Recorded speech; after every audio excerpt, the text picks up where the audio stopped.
Denver Broncos Mile High View, no commercials, and as always, no bullshit.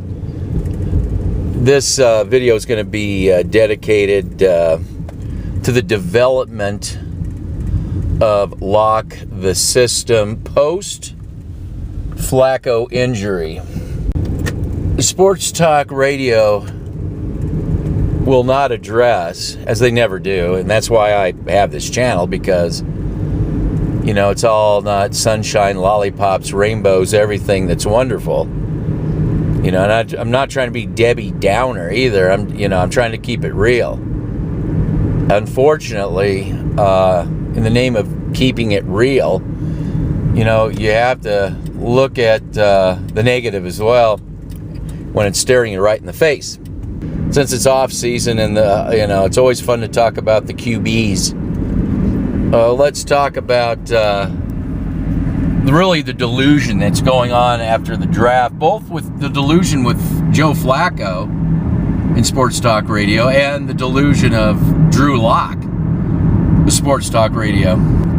There is delusion going on in Broncos country, thanks in part by sports talk radio and just wishful thinking by the fan base concerning both Joe Flacco and his heir apparent, Mr. Drew Lock. So let's get into that. And this is where we segue into, how do you develop Lock in the worst case scenario? That's where the worst case scenario was my video I did in the quarterback zombie apocalypse. And this is where Joe Flacco goes out and on not ready for prime time, Lock steps in. This is where Joe Flacco gets injured very early on. And let me adjust the climate control here. Okay. Gets injured very early on, and Lock has to step in. That would probably be the biggest quarterback disaster for the Broncos, that scenario. Let's get into Joe Flacco and his injury. This is something that the old sports talk radio won't touch with a 10-foot pole, except one person. And that was locally in Denver. That was Sandy Clough.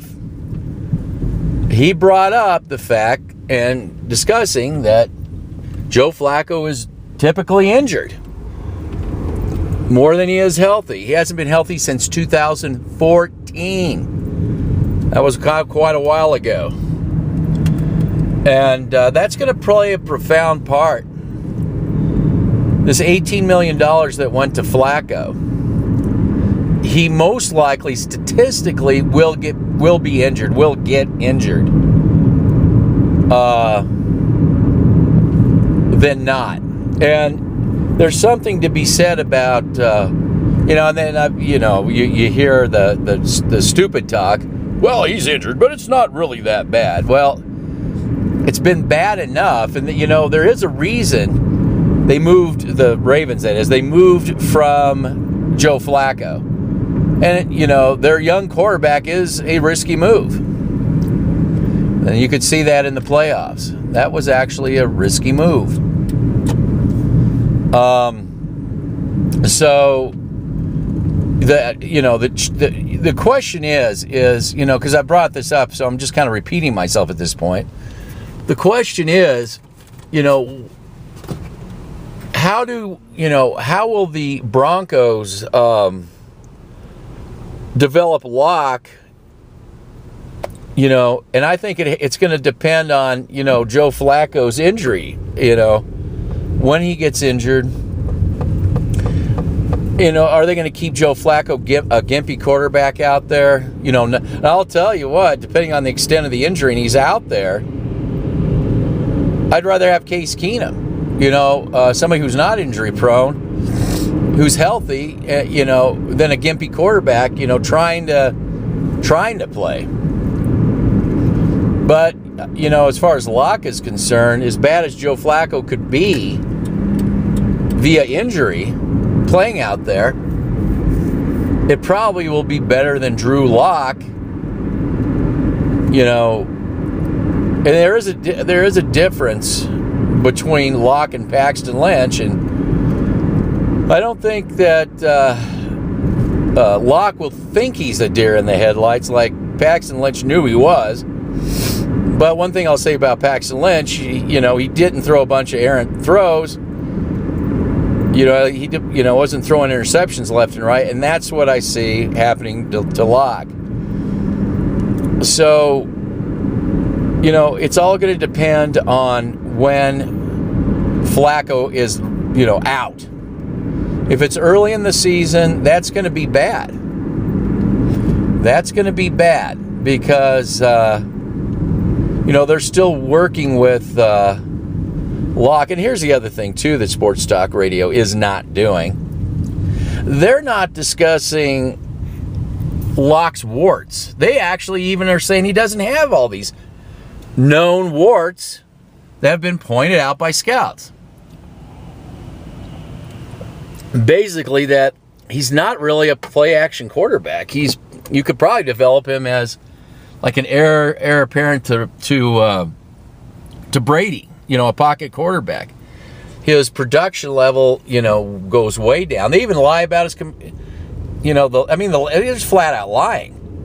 They're lying about his completion percentage. And yes, and I brought this up before, Lock had receivers that had case of the dropsy doodles, but that didn't really define Lock. I mean, Lock on the run was a lot more, his production level went down the tubes. Throwing wild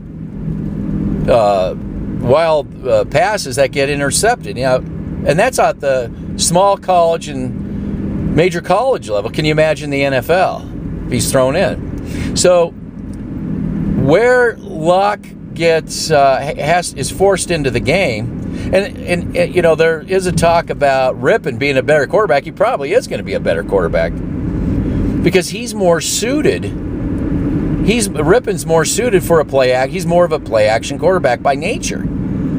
So yeah, he would probably be a better in the beginning be a better quarterback because that's more up his alley. But that they're not, Elway's not going to let Lock just sit on the sidelines like Paxton Lynch. That's one thing that will not happen. He'll throw him in. But, the longer Flacco can stay in, and I think it's just a matter of if, or a matter of when, not if Flacco goes out, but if Flacco can stay at least healthy 3/4 of the season. And they've worked, Scangarello, and this is going to see what kind of a genius he is. And, of course, he can't play the game for Lock. But, Lock needs to work on, footwork, drop backs, throwing on the run, squaring up, things that he's really not been asked to do. And when he does, he just doesn't do it very well. And you may never do it very well. It's something fans better embrace too. That's very possible. So if, in the early stages, they're just going to have to work with, forget the playbook. I mean, they're going to have to actually work with him, dropping back and throwing, moving on the, moving, footwork. These kind of things are going to be, as a matter of fact, this is the time to develop that. But he's going to have to keep working on that into the season. Then there's Rippon. It's going to be interesting to see that. Rippon. And I know fans, they're not going to want to see, no matter how good Rippon is, they're not, look, he is a hometown hero, right? But they're not going to want to see that. Now, they got a new guy on Sports Talk Radio, Nick Ferguson, a former Bronco DB, and a safety. And he's has the most voice of reason because he hasn't been brainwashed yet. He was mentioning, He was mentioning Drew Lock's warts. No, but no, we don't want to see that. We don't want to see that scenario. Oh, no. We want to believe all the bullshit we've been saying about how great Locke is. You know, it is eerily similar to Paxton Lynch, the situation.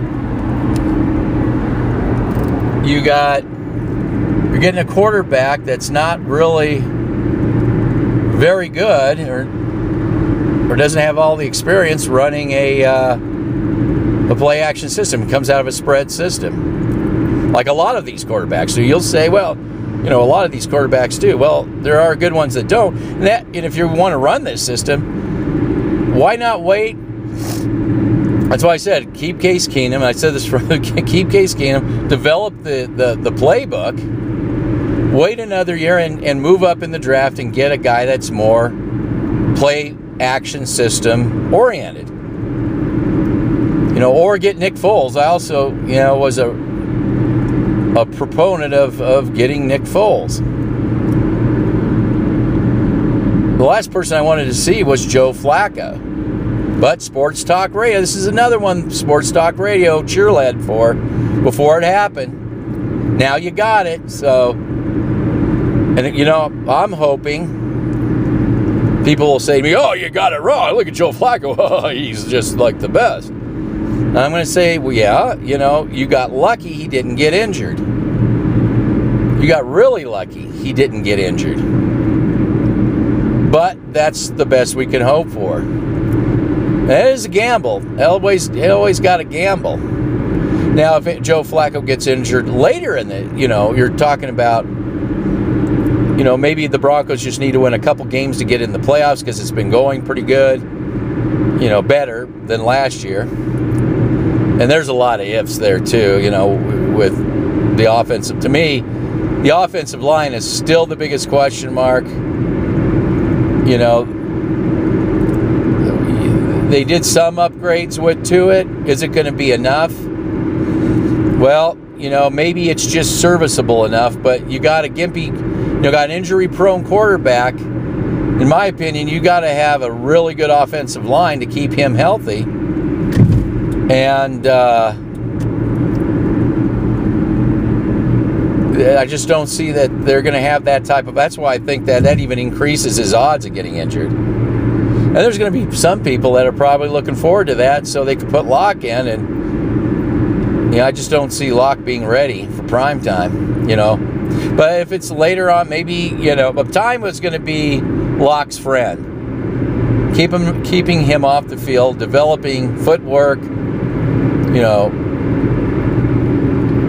and try it. And then we got to talk about the system too.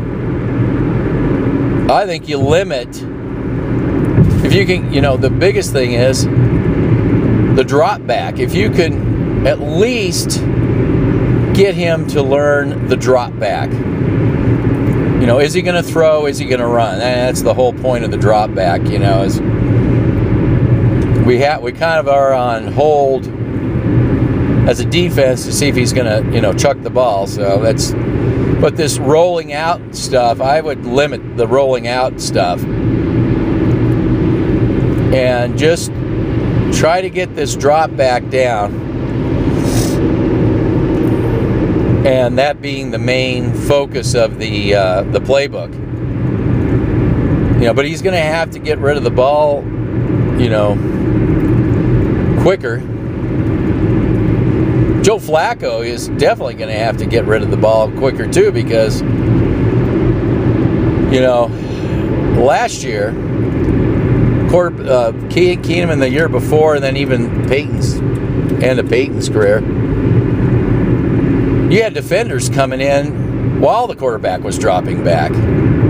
That is no bueno. And if that continues, that's a trend. An offensive line trend for the Broncos. That trend continues, then it's going to be a very long season for the Denver Broncos.